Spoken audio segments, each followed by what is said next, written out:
Welcome to the EA Sports UFC 5 gameplay deep dive. My name is Marshall Mind, and today we'll be talking about some brand new features designed to deliver a whole new level of MMA authenticity and immersion to the game. We'll look at features like the real impact system, new striking animations, doctor stoppages, a brand new exciting submission system, and plenty more.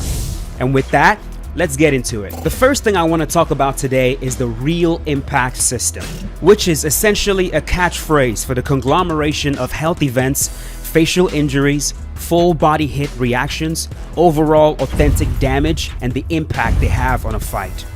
Unlike previous games where injuries to the athletes were mainly superficial, UFC 5 introduces an innovative impact system that accurately reflects the physical toll the athlete undergoes during a match, which influences both the athlete's condition and the ultimate match results. This is demonstrated visually with the all-new damage icons. Now, before we get into these icons, I can't stress enough just how much more impactful this new damage system is going to be in UFC 5. The few times that I've played against another player, every single time I got cut, it was like, oh my god, you really got to reevaluate what you're doing. You got to watch out. In UFC 5, as you guys are going to see once we start talking about these damage icons in a moment, getting cut, getting damaged, it really means something and has an impact in the way the fight actually plays out. The vision penalty icon appears when an athlete gets cut in areas of the face where bleeding could lead to visual impairment, like the brows, the eye, the forehead, etc. This leads to an increase in the amount of damage you take on the affected side while the penalty is active. If no further impact occurs to the affected location in 30 seconds, the penalty is lifted. The penalty is also lifted at the start of a new round. The breathing penalty icon appears when an athlete sustains an injury to the nose or mouth. This impact will decrease the short-term stamina recovery for as long as the penalty is active. If the athlete can protect against subsequent damage to the affected area, the penalty will be lifted in 30 seconds or at the start of a new round. The stun icons are broken down into 3 different icons: the head stun icon, the body stun icon, and the leg stun icon. The head stun icon appears as the result of any health event to the head. The body stun icon appears as the result of any health event to the body, and the leg stun icon appears as the result of any health event to the leg. The health icons are also broken down into 3 different icons: the heart icon, the arm health icon, and the leg health icon. These icons authentically represents the effect a submission attempt can have on an athlete. The heart icon appears when a player loses a chunk of their maximum stamina due to a deep choke. The goal here is to accurately represent how chokes, especially deep ones, can negatively affect an athlete's overall stamina. The arm health icon is meant to signal a loss in maximum block health due to a deep arm submission. Whether it's an armbar or a kimura, overextending the arm realistically leads to a reduction in blocking ability, and UFC 5 represents this authentically. The leg health icon signals a loss in permanent leg health when a player survives a deep leg lock. Leg locks, of course, are some of the most potent submissions an athlete can endure. So whether it's a deep heel hook or a calf slicer, surviving will not leave the athlete unscathed, and UFC 5 authentically represents this reality. The next thing we'll take a look at is doctor stoppages. For the first time in the EA Sports UFC series, the doctor stoppage will now be another viable way for players to end a match. The doctor stoppage icon will appear initially as a result of any facial injury, not including injury to the mouth. At first, the icon appears yellow, but as subsequent impact is received on the affected area, the icon will appear more red. The more red the icon becomes, the closer the ref is to halting the match briefly and requesting a doctor check. If the doctor examines the injury and determines it is not severe enough to warrant a stoppage, he will exit the cage and the match will continue. However, if he examines the injury and determines that it is indeed significant enough, he will signal to the ref and the match will end. The introduction of doctor stoppages to UFC 5 is just another way that the game truly delivers an authentic mixed martial arts experience. But it also adds another layer to gameplay. Being defensively sound has never been more important, and because of this, there has been some significant enhancements to the core defensive tools in the game. Footwork, blocking, head movement, and lunges have all received significant upgrades, resulting in a substantial improvement in their reliability for defensive maneuvers. Now, this is an area that a lot of players definitely complained about in UFC 4, right? Like, pressure is too strong, block breaking is too strong, being defensively sound in UFC 4 is not as easy as it's supposed to be. And don't get me wrong, in UFC 5, when you run into a player that knows exactly what they're doing, you can definitely still get run down with strikes. But as we start talking about these new defensive tools in UFC 5 and how they've been upgraded, how they've been buffed, once you master these and once you start using them as intended, you're going to notice you'll have a lot more success in UFC 5 than you did in UFC 4 when it comes to dealing with pressure and just overall aggression. In UFC 5, head movement in all directions is far more responsive. It is faster and it costs less stamina. In addition to that, the vulnerability incurred while using head movement has been reduced. Altogether, these advancements collectively establish head movement as an even more potent defensive tool in UFC 5. Lunges will now also cost less stamina as well as concede less vulnerability, which means players will be able to use them a bit more freely compared to UFC 4. And let's not forget about footwork. The significance of the footwork stat has been amplified in UFC 5, specifically when it comes to locomotion. Athletes with a high footwork stat will move noticeably faster, and athletes with low footwork stats will move slower. So if your goal is to operate from the outside and be slick and run circles around your opponent, this will be a much more viable strategy in UFC 5. Now, this topic of defense has always been a nagging issue in the EA Sports UFC community, and I really wanted to dive a bit deeper into this just in case I missed something, which is why I sat down with Yves Gomez, an EA Sports UFC developer who, by the way, used to be a game changer. Some of you probably already know who this is. He explained to us a little bit deeper in regards to what we've already talked about, right? With the head movement, the lunges, the locomotion. He goes a little bit deeper and not only explains to us what they did, but also why they did it. What was the logic behind why they made those decisions that they made? So here's Yves talking about these changes. All right, so can you talk about how vulnerability is going to affect head movement in UFC 5? The frames part of it is just the first part, like the first buff, and it was also buffed regarding the stamina cost. It now costs a lot less across the board, and the vulnerability was decreased and the mitigations were increased. We also added mitigation to when you try to dodge sideways against the frontal attack and it still catches you. So if you're trying to dodge a jab but you don't get out of the way in time, it will still grant you a little bit of vulnerability because you're slipping out of the way. So it's like the punch is glancing off your face. All right, so earlier when you said frames, are you saying that fighters with higher head movement stats will now have access to more evasive properties, which will allow them to evade shots a lot easier than, say, UFC 4? Very slightly. It was buffed across the board by 1 frame. The low end is not as low as before, so a fighter with a bad head movement stat won't be as slow. And as the fighters get tired throughout the fight, they don't get chunks of slowness added to them. Yeah, but overall, the timing of it is slightly faster and varies more granularly. And what about with lunges when it comes to vulnerability? Has that been reduced, increased? Like, what are we going to see in UFC 5 when it comes to that? When you lunge away from a strike, you take less damage. What about when you lunge directly into a strike? Are we still going to have vulnerability with that? Has that been increased? Has that been reduced?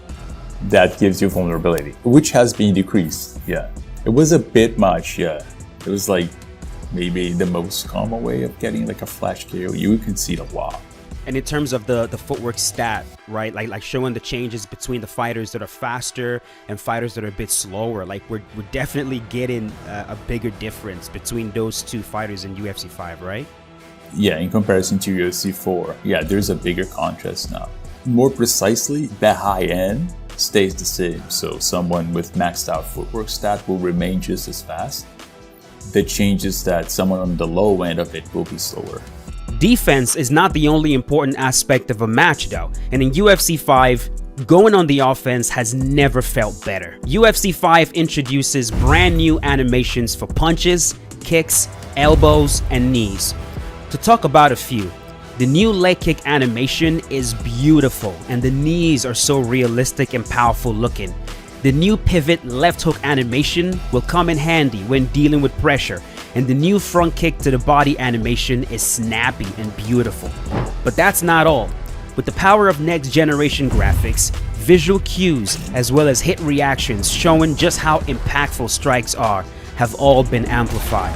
When you throw a strike and it makes impact with the athlete, improved facial deformation sends a ripple through the face and body. UFC 5 has also revamped striking controls to be more dynamic, giving players a lot more control over basic strikes, advanced strikes, as well as combinations. Unlike in UFC 4, where you had to press 2 buttons simultaneously to perform a strike as basic as an uppercut, in UFC 5, it is as simple as holding the right bumper and pressing either square or triangle for the lead and rear uppercuts. A new dedicated spin input has also been introduced to the game. And so rather than having to remember a multitude of button combinations for different spinning attacks, the X and circle buttons pressed together will always result in a spin. And when you pair that with another button input, like circle for example, your fighter will perform a turning side kick to the body. The button input to initiate a clinch has also changed, and it's a change that I personally really appreciate. It now maintains a uniformity with the takedown input, which enhances the overall experience. In UFC 5, triggering a clinch is as simple as simultaneously pressing square and X. But that's not all that was done to the clinch. And I definitely had to find out from Eves if anything has been done to improve the clinch from UFC 4, because I know I'm not the only one that's curious about this. A lot of players who had issues with the clinch, because let's be honest, man, it was a sore spot in UFC 4. A lot of those same players are going to be very curious. What was done? How was it improved? What changes are we going to see that will make our quality of life a lot better in UFC 5 in regards to the clinch? So here's Eves giving us some insight into what was done to the clinch in UFC 5. Yeah, so we did a few things. The main thing is that it is easier to prevent people from clinching you by striking them. This one frustrating thing is that, okay, they're going to clinch me, I'm just going to punch out of it. But in UFC 4, almost always you would punch them and they will clinch you through it as an exchange.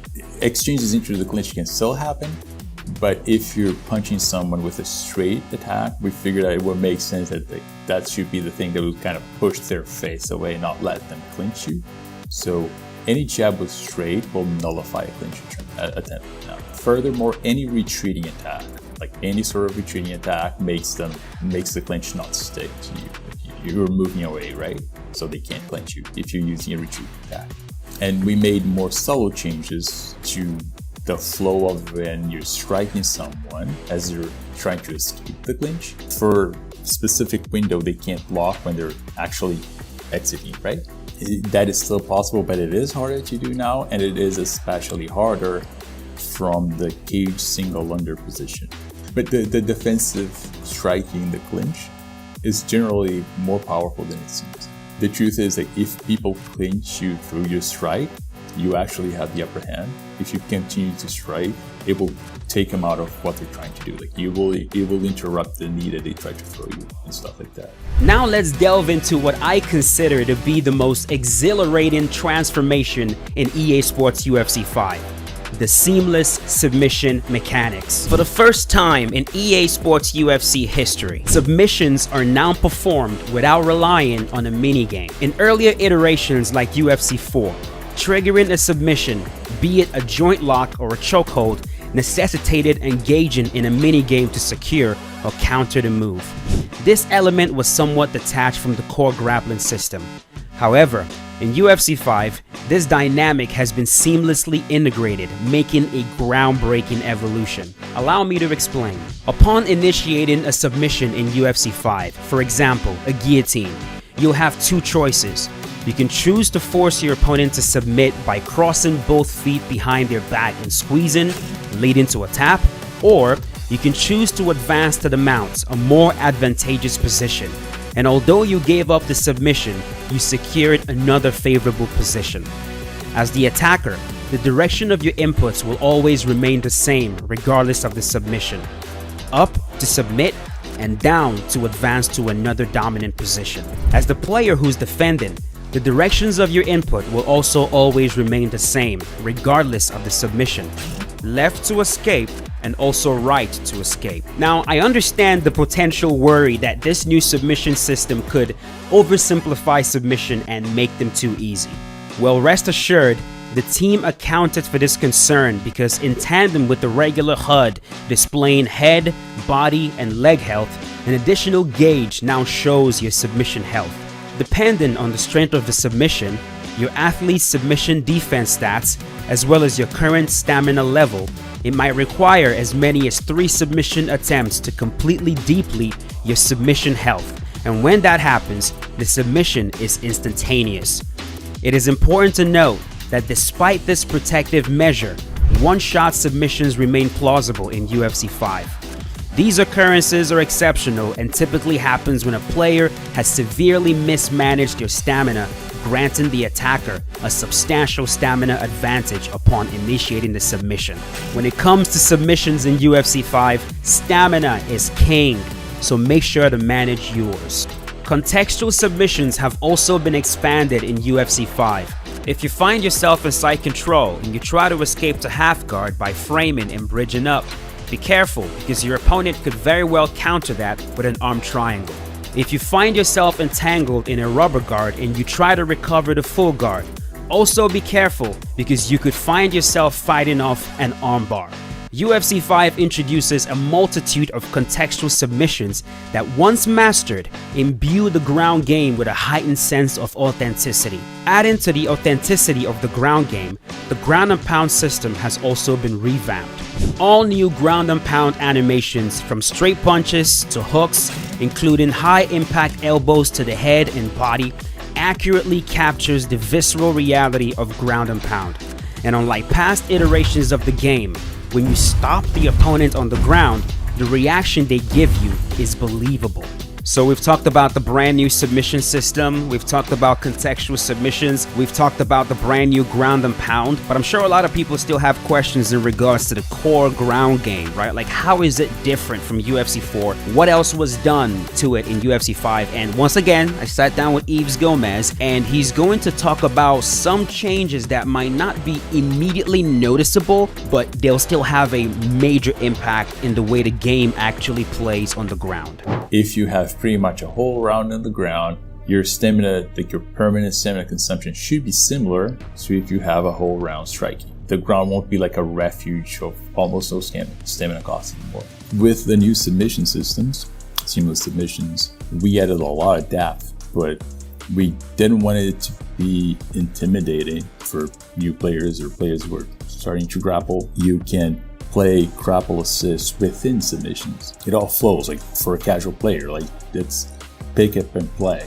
You're not going to play at a high level, but you're not going to get stuck. Now there's no more meaning game, and when you're using grapple assist just continues to work as you get into the actual submission. You can use the submission intent to just keep going and finish the opponent. If you're defending, just trying to get up, you can keep just doing that. Or if you're trying to ground and pound, you can escape a submission right into a ground and pound position to punish your opponent for doing it. Do you try to submit you? You can even, as a defender, use the submission intent to counter a submission to one of your own if your fighter can do that. A lot of the fanciest things in this system actually happens a lot. You get to see a lot of cool animations because you're often sort of, especially if you have two beginners playing with grapple assist, you're constantly racing. And when you're racing, like, you know that's when you see the coolest stuff, right? We get into an armbar, like immediately you try to escape, I try to finish, we go into a belly down armbar, you flip, and then end up in side control. Like, all of these crazy stuff, the coolest stuff actually happens a lot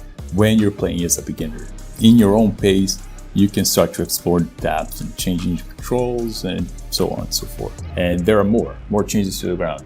So it was almost impossible to get to back mount and back flat positions. Because when you're doing it, the people could just roll for free and end up back sitting, which is a little less dominant for you. They cannot do that for free anymore. If they have a stamina advantage, they can do that just like in UFC 4. If they don't, they can't. So now there is a new contextual transition there for when you're trying to get back mount and they're trying to roll. It's a brand new result. I won't say what it is, but it's not back sitting. Now it should be much more viable to get to the actual back mount and back flat and use the submissions from there, which are supposed to be very juicy, and they are. With the real impact system, intuitive striking controls, improved defensive tools, and all new submission mechanics, EA Sports UFC 5 offers the most immersive, authentic, and exciting mixed martial arts gameplay experience to date.